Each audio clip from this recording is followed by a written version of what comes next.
Hello guys, good morning. So welcome back to my YouTube channel.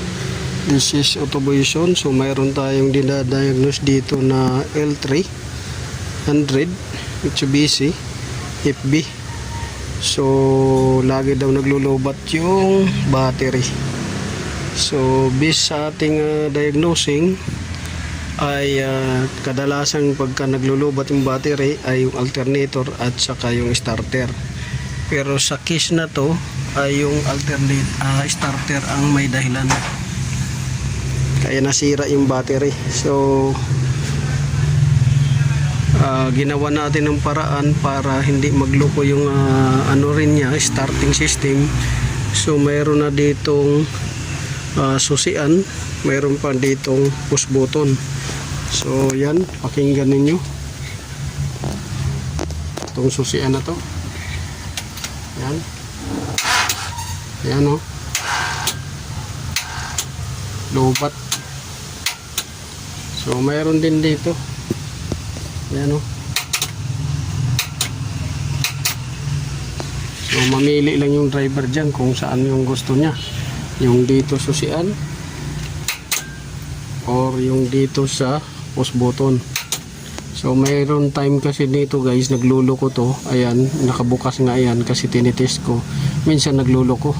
So dahil walang mabiling parts sa ngayon dahil linggo, rescue lang to. So ang ginawa ay binaypasan ko na lang to. Ito, hindi ko na pinadaan dito. So sa labas na. So yan, mayroon na siyang dual na starting system, push button at saka key type. Tapos dito bago na yung starter, pero yung battery hindi pa napalitan. So pakita ko sa inyo yung starter na luma.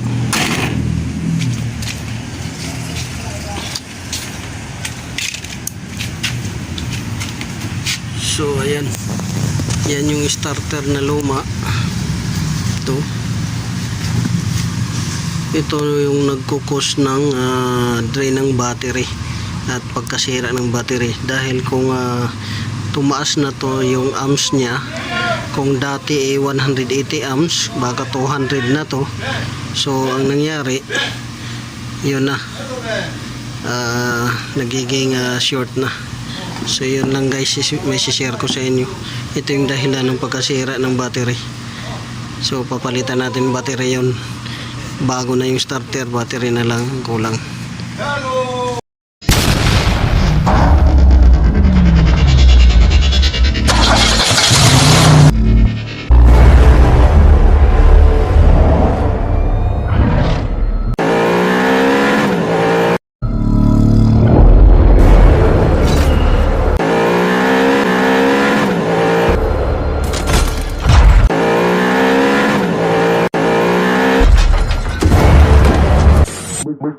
Make